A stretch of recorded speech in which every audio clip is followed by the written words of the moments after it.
Time has run out for that kind of thing. This has gone on for a long period of time. And Madam Chair, I would strongly disagree with the applicant. We're looking at a plan revision that's dated 10/18/16. So, to say we've run out of time when we're just getting, revised plans. You keep asking for new things. You didn't ask. Of course we are. Well, we're done.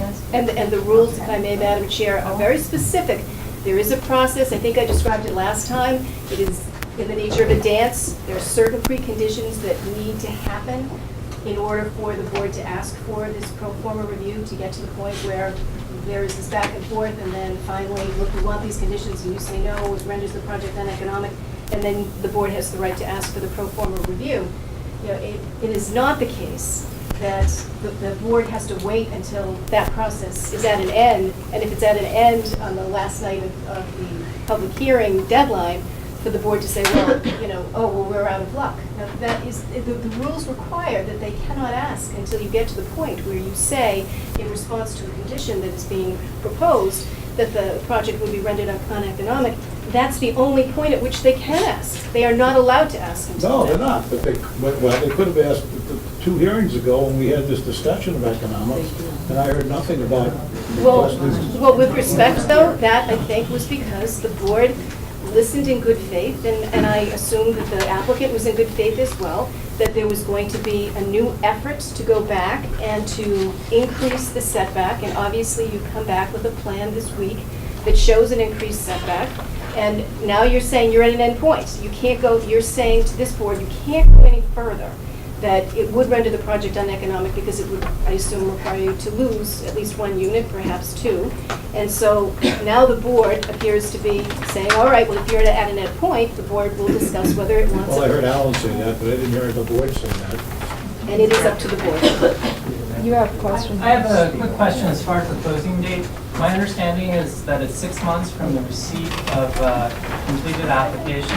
6 months from the opening of the hearing. Okay, it's not from the receipt of. 6 months from the date of the opening of the public hearing, which needs to open within 30 days of the receipt of the application. Okay, because the application, as far as I know, was incomplete because not all the elevations and floor plans were provided, in particular for the main house. I had asked for them back in, I think it was June, and I was rebuffed, I guess, at the hearing.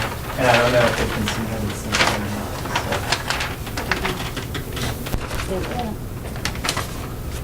I don't know whether you have a meeting. Well, by accepting the application and starting the hearing. We've opened the hearings. Yeah, we opened the hearing on March 29th. In the back? I was not hearing. I'd just like to point out that if there's a waiver being requested for the setback, the zoning bylaw requires a structure which is any retaining wall over 3 feet to also meet that 25-foot setback.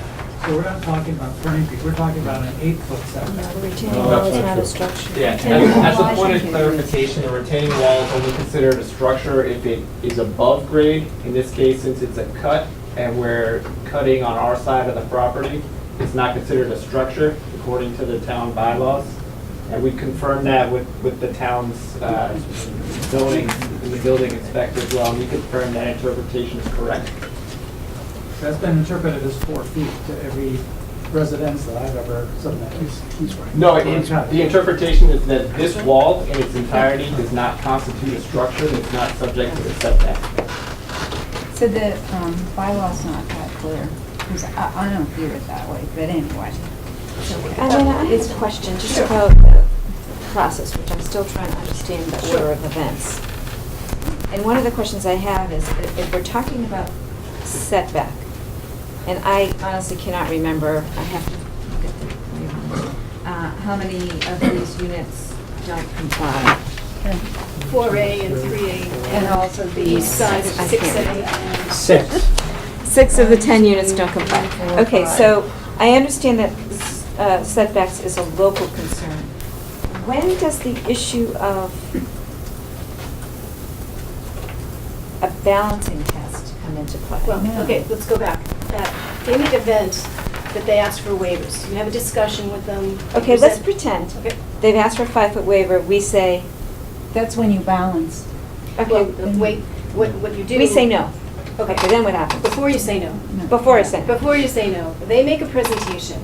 They show you their plan, and you look at their plan, and you tell them what your concerns are. Obviously, this board, I haven't been at every session, but I understand, having been at the last 2 sessions, that the setbacks are a huge concern for a number of reasons, the visual issues, the abutting trees and so on. So it's clear that the setbacks have been an issue all along, okay? So you go along, you allow the developer to make the presentation. And once the presentation is complete and once all of the consultant review comes in, then you have a discussion with the applicant and say, here are the conditions, here are the things that we want to see in order to mitigate the impact of this project. And so you've been having that discussion. You've been having it for a long time, but you've been having it, the back and forth. And so now you're at a point where the developer has said, okay, we've done all we can do to mitigate. You've identified the things that you're concerned about, that the board is concerned about, that the public is concerned about, that the neighbors are concerned about, and the applicant is saying, look, we have done all that we think that we can, and all that we're willing to do, and if we were asked to do anything more, it would render the project uneconomic. So now at this point, in the dance, as I described last time, the board has the ability, the right under the 40B regulations to say to the developer, we want to see a pro forma that compares with the original pro forma that was submitted to the subsidizing agency, which formed the basis of the project eligibility letter. We want to see a comparative pro forma that shows why it is with the condition that you want to impose, which is meet the 25-foot setback, at least for the dwellings. We haven't really talked about what you would do with the retaining walls. And in my opinion, you know, the zoning bylaw says a retaining wall constructed of any material shall be considered a structure if it is 36 inches or more above the existing natural grade. And we do have a cut that seems to indicate that they do not intend to go 36 inches above the natural grade. So the focus of this board, as a result, has been on the setbacks for the structures. And so you would ask for the developer to come back with a pro forma to show why it would render the project uneconomic, to do that additional 5 feet of setback to meet the 25 feet of setback required for lot 4A. And then the next point is, if they come back and you determine it would not render the project uneconomic, that the review by the pro forma by your experts, which would be paid for by the developer, if you determine, well, it would not render the project uneconomic, then you would have the ability to impose the condition. In the event that the determination is that it would render the project uneconomic, then you need a local concern in order to impose the condition that outweighs the regional need for affordable housing. That's where I was- And that is what we talked about last time, where the burden of proof is so important in this particular process. We talked about the red light versus the green light and the 2 parties disputing. And if the plaintiff is saying the light was red and the defendant said it was green, and the judge believes both, and the evidence is even, then the plaintiff loses because the burden of proof is on the plaintiff. And here, as in the opposite of a variance situation, where there's a heavy burden of proof on anyone who's denied a variance and they go and appeal, because the law is very favorable to the decision and the discretion of the board. When you have a situation where it's clear, you've even been persuaded that the condition would render the project uneconomic, then you have a very heavy burden of proof to show that there is a local concern, the extra 5 feet to go from 20 feet to 25 feet to satisfy the setback, in order to show that that is a local concern that outweighs the regional need for. And what if we ask for a pro forma review and the applicant says, no, sorry, you're out of time? In the event that happens, as I described a moment ago, because I've certainly had that happen, what I do in the event that there is an appeal on that basis, and if I'm representing you before the HAC at the time that we appear within a week or 2 at the conference of council, I would move for summary disposition to say that there was a specific issue, factual issue that was not presented to the board that needed to be, and that that the developer has lost its right to move forward before the HAC on that point, because they did not present fully in accordance with the rules to the ZBA. All right, well, I'd like to ask for pro forma review. I think now we've satisfied. You can't ask for it. You have to ask for conditions that I say render the project uneconomic, and then there's a right for pro forma. So That's correct. But we have to. So I haven't heard from the board the conditions that you have to talk about that Alana's mentioning that we have to respond to. I've heard one member say one unit is 5 feet, which is certainly not a local concern that rises to any level at Well, all. let's just- I say whether it that runs 6 it- units are within the setback, that the setback is 25 feet, and that's the issue that I want to pursue. So, May I is it present another possible, concern? is it possible for us to close the hearing and have that discussion? No, We have to keep the hearing you open. have to keep the hearing Andrew? open. The question was whether the public hearing could be closed at this point and then have the board discuss during deliberations whether to require the pro forma, to go back and forth about asking for the pro forma, and in my opinion, no. The rules do not so provide. The pro forma needs to be asked for, the conditions need to be identified, the objection needs to be made, the pro forma needs to be asked for, and then the whole dance needs to happen while the public hearing is still open. Yes. May I provide you with a list of local concerns for your consideration to assist in this particular discussion? We can't hear you back there. Yeah, speak up. Just stand up and speak. There was some discussion about which local concerns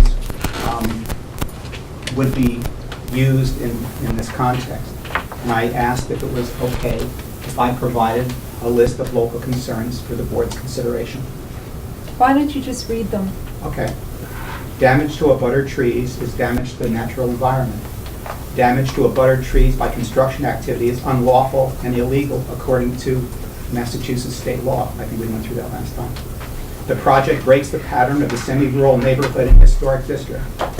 The project does not provide sufficient buffering along a scenic road in a historic district and around 2 historic buildings.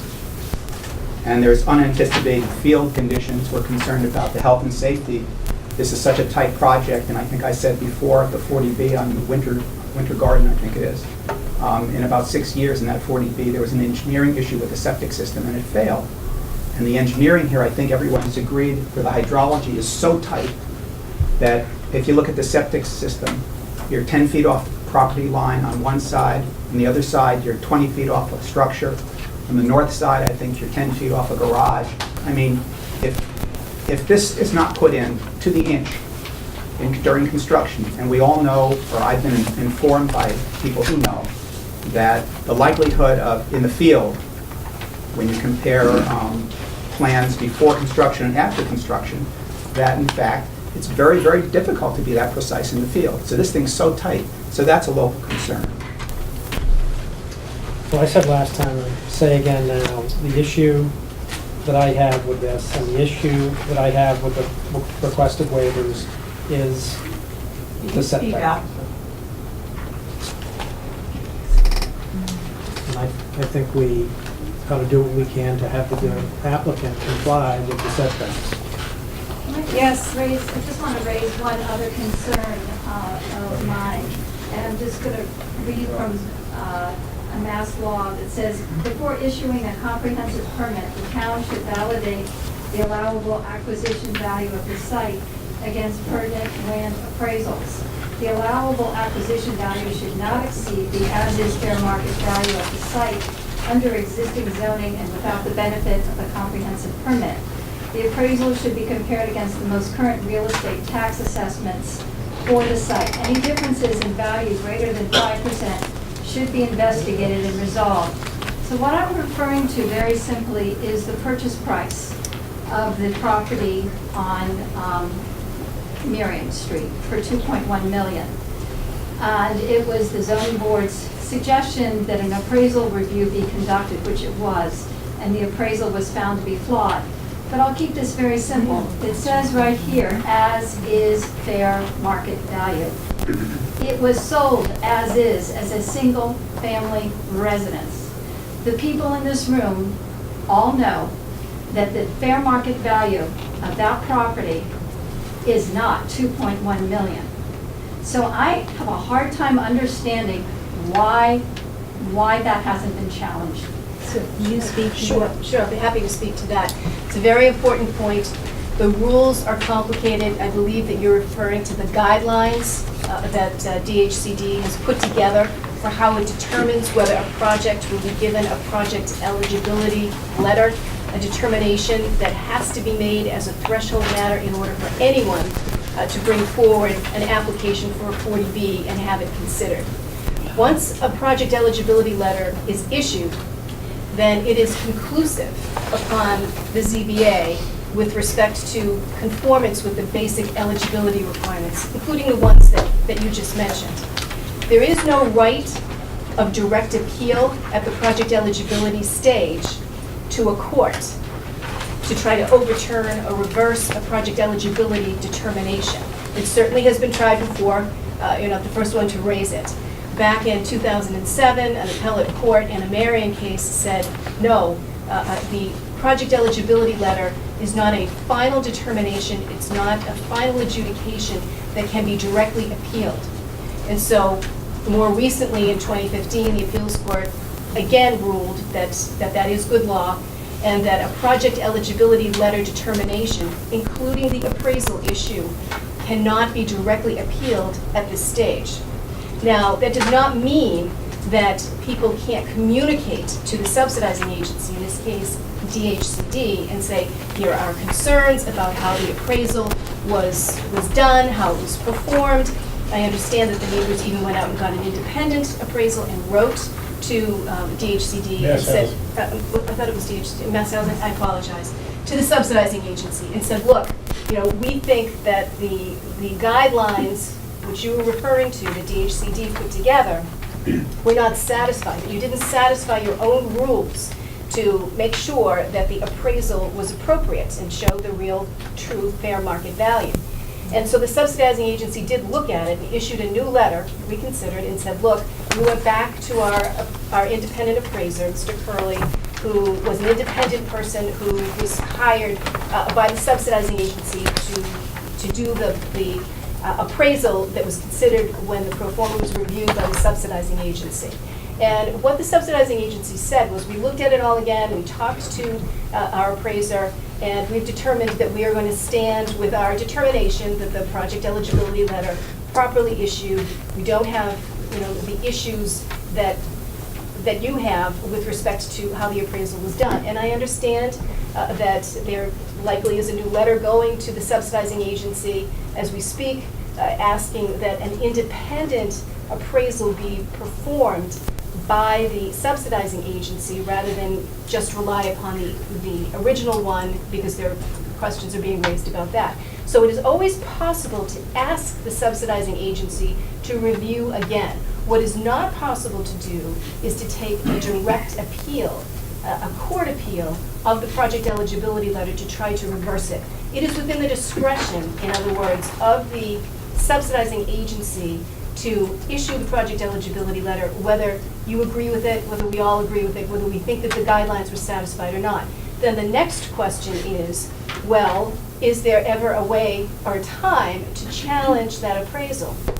In the event that a pro forma review is undertaken by this board, because there is a determination that there is a condition that the board wants to impose, and that the developer has said, that renders the project uneconomic, and then the board says, we want to see the pro forma review, and when the pro forma expert comes in, paid for by the developer, comes in and reviews, that pro forma expert will look at all of the guidelines, will look at all of the issues relating to, the pro forma that was approved versus the new one. And to the extent that the appraisal in any fashion is relevant, then that pro forma expert will look at that and will give an opinion on it. So it becomes relevant before this board in that context. But there is, and I understand that this is complicated, and I appreciate that it can be very frustrating, but the first issue is, can you attack the PEL? It just seems like there might be collusion involved here. Well, if I can just finish though.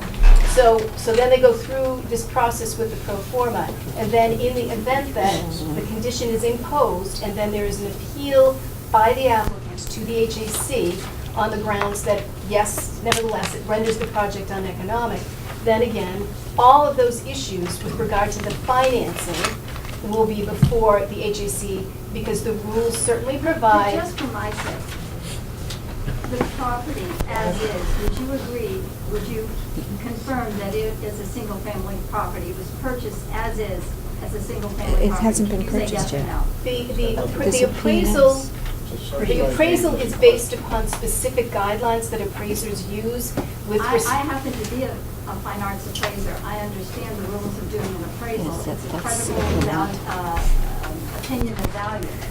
Okay, so as is, I'm just simply asking, was the appraisal presented as a for No. a single-family property? No. Okay, and can you tell us It's a matter for the subsequent. can you just confirm that it was denied a flexible subdivision on 2 separate occasions, yes or no? I believe that on one occasion it was. I believe it was perhaps withdrawn on another. It was denied.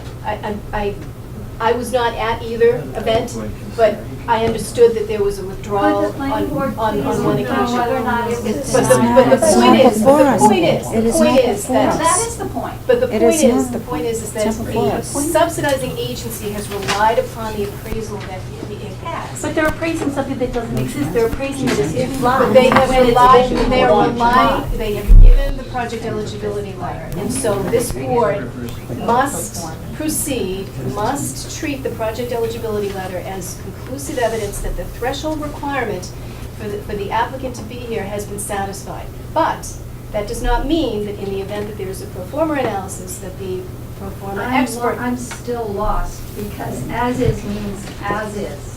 So there has to be a purchase and sale agreement for something, and it should be clearly stated as a single-family property or a flexible subdivision.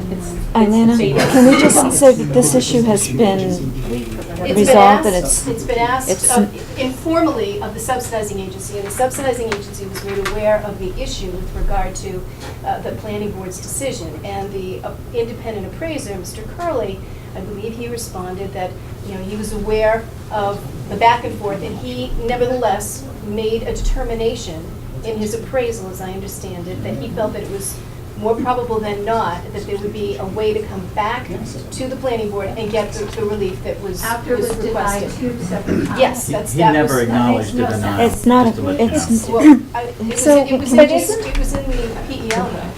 He never acknowledged. it was. But in any It was. event, Wait a second. It was, This is no, the head of no, planning board. you know Let what, him speak. Winifred, I can't take this anymore, I want to talk about. wait a minute. This economic stuff is done. She has an issue. You want to say something? Well, I feel, I totally understand what you're saying, but what's troubling me is you think that we're not hearing you. We hear you, but I don't think you're hearing us. We don't have jurisdiction. We can't do that right now. We would love to go back and look at the appraisal, but we can't. We don't have that power. So you keep asking the same question, and that's just not the case. Our council is telling us, we cannot look at that right now. We cannot look at that right now. We have, it's almost 8:20. We want to move forward. You have to, we just can't. We cannot. We are trying to cover a lot of area, and this is one area, we just can't. We just can't. I don't know how else to say it. We just can't. Enter one Okay. message into the record, just from the head of the planning board, just for 5 seconds, so that. it's a- We know it was denied, sir. We're aware it was denied. We're aware. We don't make the decision. No, I understand. We don't make the I understand. decision. I really, Madam Chairman, would like to move on to a new topic. Can we hear what the chairman of our planning board? I think we know what the answer is, sir. We've seen the denial. We've seen the, it was denied. Okay. It was denied. Connie. It was denied. So, well, It's Mr. irrelevant. Inalot wanted to speak, so why don't you say what you want to say? Because it was denied. Okay. He has the floor. We're not, the only clarification that I would like to make, you've said about 15 times it was denied. The appraisal was based on the supposition that the planning board would approve it if it were if there was a reapplication.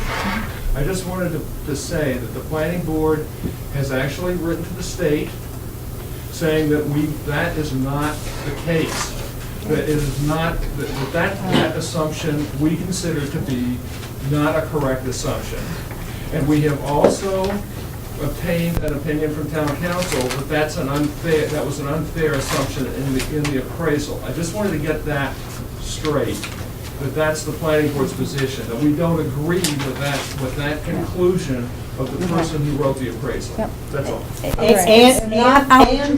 the Board of Selectmen has written a letter to the subsidizing agency yesterday or today, asking the subsidizing agency not to go back to the same appraiser, but to get an independent appraiser. So all that's going on in the background. That's not a It's matter not for us us. right now. It's not us. So thank you for letting us know. How would we know that? Okay, so, one Hi, just a quick comment. Mariano Fernandez, 260 Merriam. And on a related note, I was looking at the cost. The soft costs for this project are approach 60%, which is more than double the guideline. I'm sorry, let me clarify. 60% of the residential construction line item on the application, which is more than double the 28% limit that Mass Housing has established. And so I'm You could be asking- absolutely correct, but we can't No. I review understand you that. can't do anything about it. So what Okay. I'm asking is, has that issue been raised in addition to the appraisal? That's all I'm asking. I understand that you do not have jurisdiction. I'm asking that the town or the ZBA, when they raise any issues, ask them to look at that too. That's it. Thank you. And I understand. It's your yes. Yes. I'm really confused about the interpretation of the law. Do you think we could, I have a few slides where each of the sections of the law that you're referring to could be looked at? No, we're all I mean, attorneys. what about a substantive change? My He's gonna understanding is answer. that if there's a substantive change, Can I that the answer? Yeah. board has the Yes. authority, again, I'm not a lawyer, so I'm asking for your advice, that if there's a substantive change, meaning, from what I understand, if there's something different in the application for the project eligibility letter, so if you find something different in the application for the comprehensive permit, that represents a substantive change. So if the appraisal value in the application for the project eligibility letter was 2.2 million, and now you have the Avery report or the reasonable doubt that the 2.2 is accurate. And now it looks like the assessor, the town of Weston assessor said it's 1.1. That's a substantive change. And you are allowed to bring a substantive change to the attention of Mass Housing as a challenge. Yeah. I'm not sure if everyone could hear, but the question is, once the project eligibility letter issues, what jurisdiction does the board have, does the ZBA have, in the event that a substantial change in the application takes place? And the answer is, they have the ability, if they think that there is a substantial change in the application, in the project, to go to the subsidizing agency, notify them of it, and challenge essentially, at that point, the project eligibility letter. However, a substantial change relates to the fact that all of the underpinnings that supported the project eligibility letter in the first place need to continue in force and effect. And one of the underpinnings of the project eligibility letter is the appraisal that the subsidizing agency obtained, the independent one by Mr. Hurley, and that they relied upon. So there is no change. Normally what a change is that the developer loses site control, that there's a foreclosure, there's a bankruptcy, there's some problem with the land, there's erosion, part of the land slides away, they don't have as much land as they did before. They've decided to change the project to add units without having gotten the opportunity to tell the subsidizing agency about it. But here, the project eligibility letter that issued from the subsidizing agency is based upon the independent appraisal that is still in effect. And that's what they relied upon. There is no change. That is not a substantial change. You can certainly say, as has been said to the subsidizing agency, we disagree. We think that the guidelines that are set forth were not satisfied. And the subsidizing agency has the ability, has the discretion to say, we agree with you.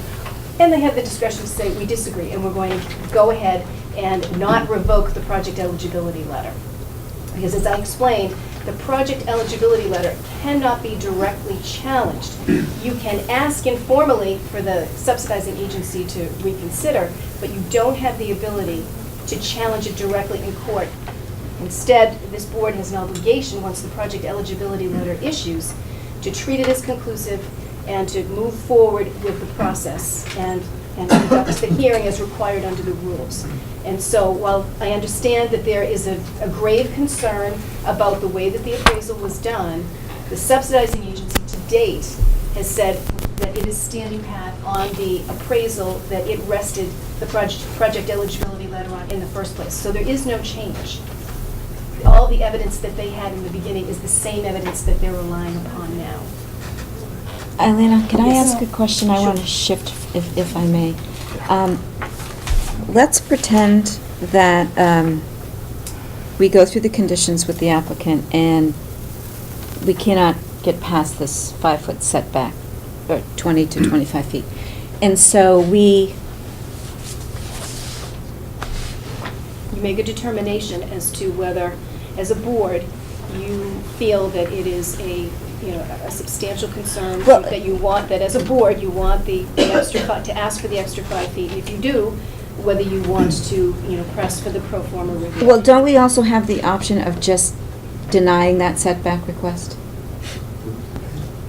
Well, if you do, you have the burden of proof in the event that they appeal. Okay, to- that's and- where I'm and trying to so- go. and That's so where I'm trying to I would certainly understand. recommend that you take advantage of the regulations that say, here's how you determine what your burden of proof is going to be. Okay. You don't know right now. I mean, they're That's what I'm saying- trying to understand. and- So if we were to deny, just so I understand, if we were to deny that waiver request and they went to the HAC, They would say that it renders the project It's the same uneconomic. proof mechanism. We have to prove that it's uneconomic, and then you have to have. It's still the And same then we proof. have It's no- still the same And at that proof. point, we have no evidence with regards to whether and how, from a pro forma experts, who we could introduce, the testimony to the HAC as to how and why, So or it's, whether it renders the project uneconomic. it doesn't get to the, I guess what I'm troubled by, what I don't want to happen is we do something here and they go to the HAC and appeal it, and then all of these conditions that we've been trying to work on to. Correct. Do those all go away? There is that possibility that they will revert back to the original That's application. what I, could you explain Yes. that? In the question, can everyone hear me? I know I'm accused of being soft-spoken, and so if you can't hear me, please raise your hand. The question was, in the event that the board were to deny relief, or in the event that the board were to impose a condition that the developer does not agree with, and that the developer asserts renders the project uneconomic. Is that the only reason they can appeal? Economic only?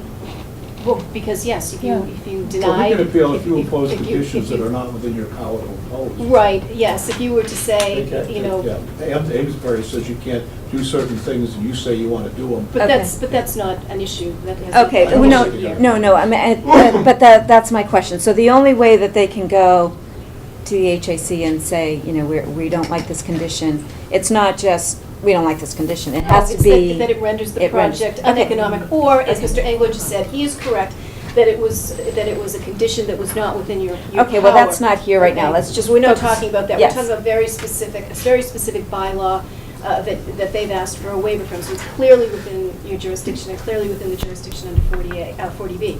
So the question was, what happens when you get to the HAC in the event of an appeal? And one of the risks that's run is that once they get to the HAC, they have the ability to revert back to their original proposal without all of the conditions that may have been negotiated to date with the developer. That's why you want to do a pro forma locally before it Yes. makes it to the state. You want to make sure that that mistake doesn't happen. That's what they've said they've improved it with these changes. Understood, but the board would still have the ability, if it wished to, if it thought that it was important and that they needed the extra 5 feet, not that they felt that this, they could then go through this. After the process. pro So the forma. board needs to discuss whether or not they can impose those conditions now and ask for a pro You're not going to have forma. affordable housing, so that's not going to stand up. I don't know why you need it. So- I have a question for just to help answer you. After the pro forma, the board can decide to go Plan A or Plan B.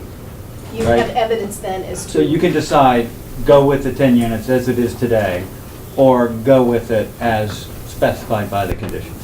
after you look at the pro forma. If the So you pro can forma avoid says- this mistake, Connie, If you're the- worried about. If the pro forma were to be reviewed and the expert came back and said, there's no problem, they can do it, it doesn't render the project uneconomic, they can just go ahead and move it back, then you would have the ability to impose it. But in the But event if that they they didn't- say that it renders the project uneconomic, then you will have a heavy burden of proof at the HAC to prove that this 5-foot buffer that you're looking to, Yeah, to okay. get is a local concern that outweighs the regional need for affordable housing. Again, I'm sorry, if it's uneconomic. If it's ec- uneconomic. If it's uneconomic, if Right. it's That's what economic, I that said. burden of proof goes away. Correct. So what I economic said. trumps local, the Eileen, balancing. what happens if we go through this pro forma and we say, oh, yeah, no, it's still economic if you do that 25 feet, and they disagree with our analysis of the pro forma? Does that Well, you would have a basis if you have an expert. No, we have an Right. expert. We get an You expert. have The evidence expert that- says, oh, yeah, it would still be economic. They say, we don't agree with your expert. And they normally would bring in their own expert who did the. And they pro forma, they although di- Mr. they Engler disagree. does the pro formas. I'm the But- expert and I disagree, then we go to the HAC. Well, that's my question. Does it then go to the HAC, and are we still stuck in Well, not that? necessarily, because you might decide, okay, 5 feet. Who? After looking at the pro formas and talking to the experts, you're weighing in your head, how strong is this local concern versus Yes, the- okay, Right. yep, yeah, got it, yeah, I understand. Thank you. That clarifies It's things for me. risk that the 5-foot trees. Right. you don't put that- you don't put that in on. That's your risk, and it's no Right. downside if you lose. Right. That's the long run That- percentage. You get lost by, after it's in the high 90s. Well, I think that's my concern, to be honest with you. I mean, what Mr. Engler is talking about is the number of cases that do go up to the HAC, the developer appeals. And my grave concern is that the overwhelming majority of cases are ruled in favor of the developer. And I don't want to lose control of the project. So my hesitancy is losing control, okay? Because I am very fearful. I don't know what the numbers are, but I understand it's a great majority of the cases. The burden of proof is very heavy. You do not lose control by going through the pro forma step. Right. You do Right. not lose control. You We zero lose control if he goes to the HAC. That's what I'm Exactly. trying to say. But you're not making that Yeah. decision tonight, is all I'm saying. I All we understand. want to do is get to the pro forma point now, take a look at it. If it doesn't look good, we back off. You can open up the appraisal issue. Right. Yeah, No, we won't be able to. We won't be able Yes, to. you can open up the appraisal issue. with the pro forma. With the pro forma. I believe our counsel rather than the developer. With the pro forma, it does allow that to be open. You have nothing to lose by doing a pro forma. Absolutely nothing. How long do we have to do a pro This is not forma? going to open the appraisal issue when you do the pro forma. The expert pro forma will They'll make take the, the will make PL the. and say that's will- conclusive. We'll make the review in the normal course, and we'll consider whatever it is that needs to be considered. The question was, what will happen when if a new pro forma is given to show that the condition that's being asked for right now would render the project uneconomic, that the developer would provide that, and then it would be reviewed by a consultant for the town, a pro forma expert. It's not something that town council would do. You have someone who knows about these guidelines. That person would come in, look at the two, and make a determination as to whether the condition indeed would render the project uneconomic.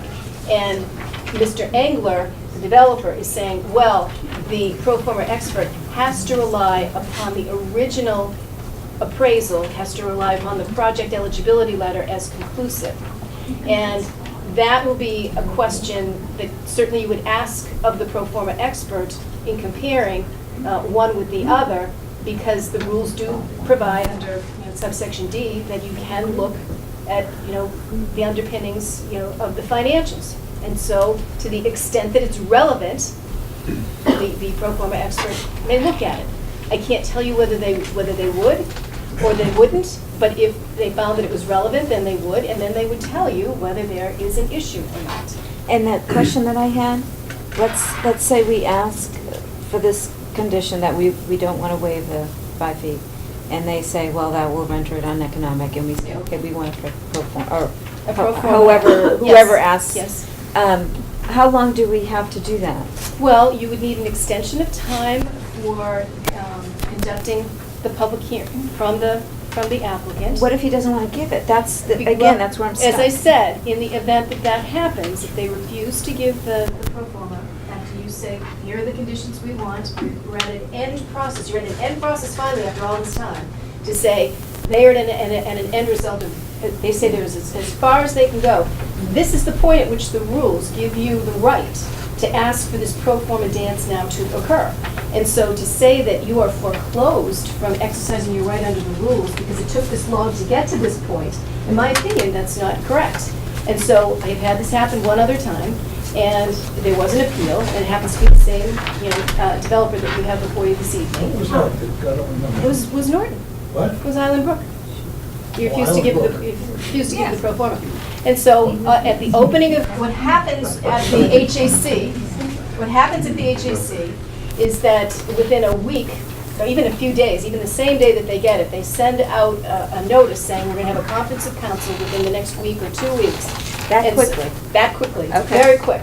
Okay. However, in that case, when that happened, on the day, actually the day before the conference of council, I filed a motion for summary disposition based upon the case law that I mentioned before, that the SJC handed down decades ago to say that the HAC's process, while it is a de novo review, it is not just a complete substitute for the review of this board. There needs to be a review by this board of the factual elements that are allowed under the rules. And so I moved for summary disposition in that case. I will say that the chairman at the time did look at me and say, well, I don't like that argument at all. But 2 years later, and we were sent to mandatory mediation, as you would be in this case. They are sending everyone to mandatory mediation at this point. But 2 years later, we actually settled the case, and I think that the town was pleased with the settlement.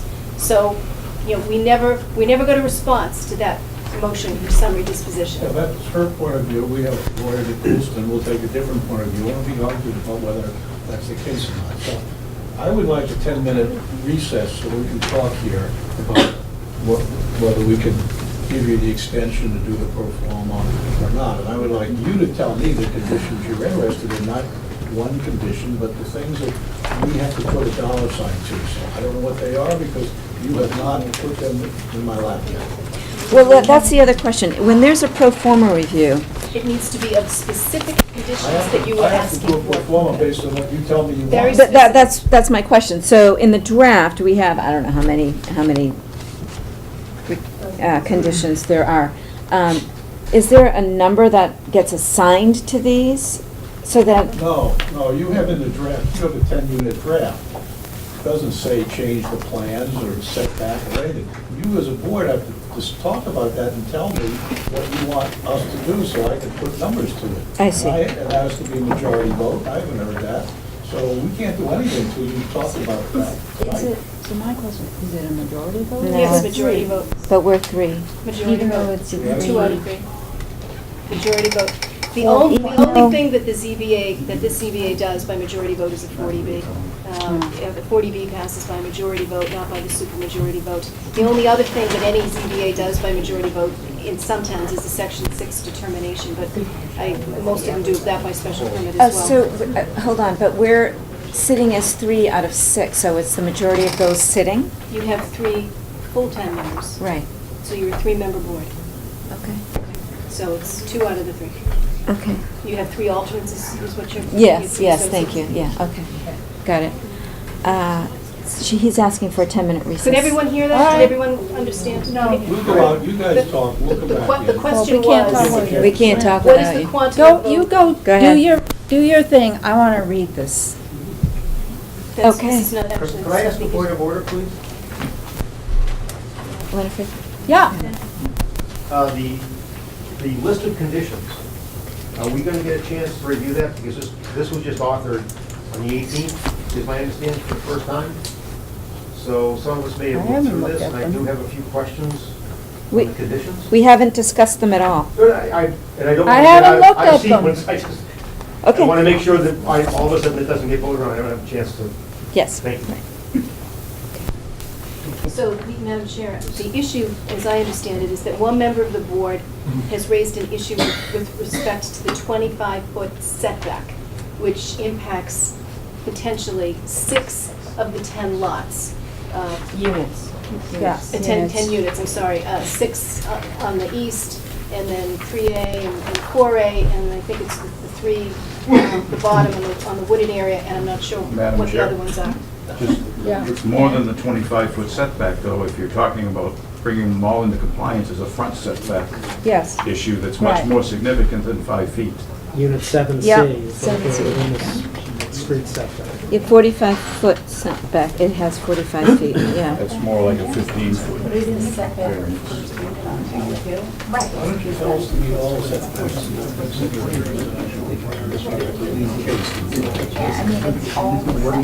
So I think- what I I think did, that the I only thought it'd be thing- helpful to look at. Madam Chair, I think the Yes. only thing that's been raised so far So, is the 25. 20 versus 25. Well, I think we need to 17 talk versus about 25. what, So, Yes, you do. and then this front one, these are the setbacks that, I just want to be sure we're so, all on the same page. there are some,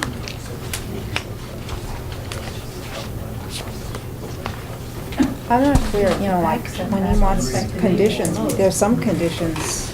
We haven't even talked about Yeah, them. I mean, like exterior lighting, there's like, when they can, where they can have their construction vehicles They haven't parked. indicated any They've issue. already agreed to meet all those conditions. I Well, mean, no, as but we've do we gone have through to, the do we process have with to Jeff, specify all those conditions, or only the ones that they are, that they might? The one that he said earlier, depending on what you insist on, all those things are preserving our rights. See, this was my, that was my concern, everything goes away. The front setbacks will not affect the neighbors. That's why I thought you closed the hearing, you had 40 days to discuss all those drafts. Now you're supposed to be telling me what you want to do with it. Tell me what setbacks for all those units, you can say that to me, and I want to get a 10-minute break. So just to be clear, just so we're all on the same page, what you're saying now is anything that Jeff has previously agreed to that we want to be a condition, you may take off the table if we... Absolutely, it's always preserved our rights, that those things we agreed to, subject to giving us the 10-unit development. If you take the 10 units off the table, you're not getting any of that. We have our rights to go back and go It's to the number of plan. units, well, the number of units is what I'm. Well, it does affect, what you're asking me will affect. Yeah, but he's saying if he has to comply with the setbacks, he can't. You have the pro forma to go through, and he has to prove that to you. So what he's saying tonight, you'll hear again in another month or two. Or not. Look, I've been through the conditions, I've been through the waiver list.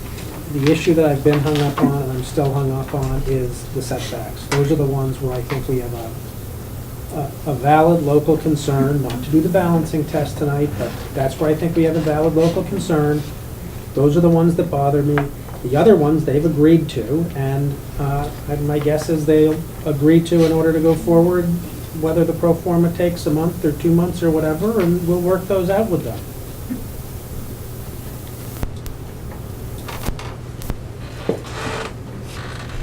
Well, I've gone through the conditions in the waiver list as well, and I'm looking at the setback. I guess I'm doing a balancing test in my mind. I personally am very concerned that we spent 7 months trying to extract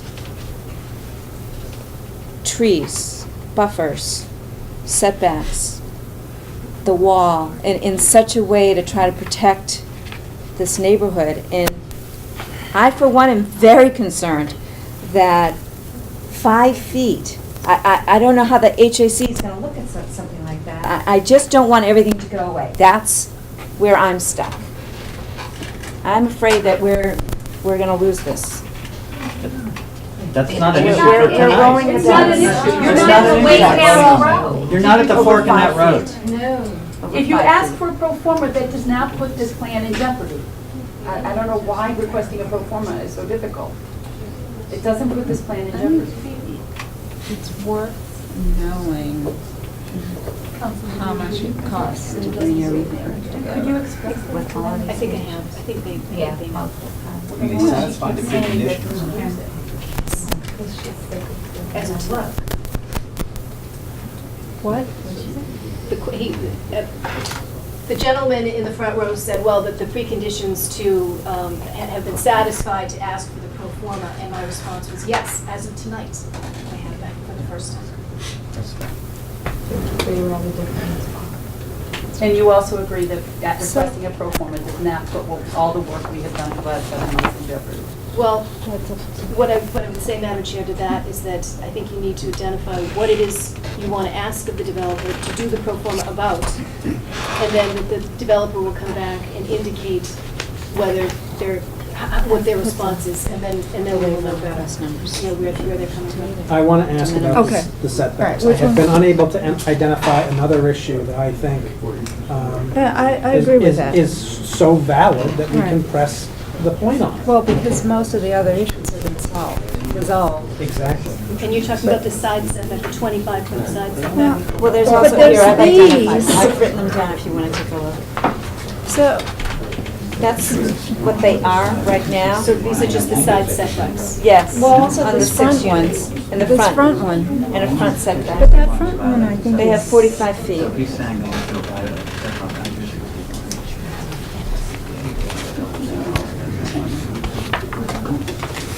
What's I want to watch the baker.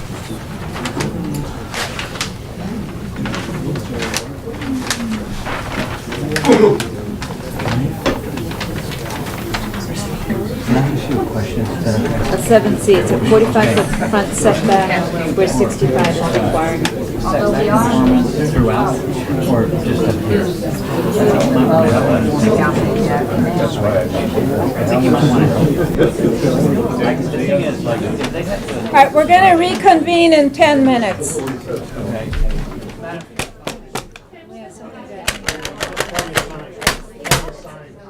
Oh, yeah, your name tag. Good job. Maybe they...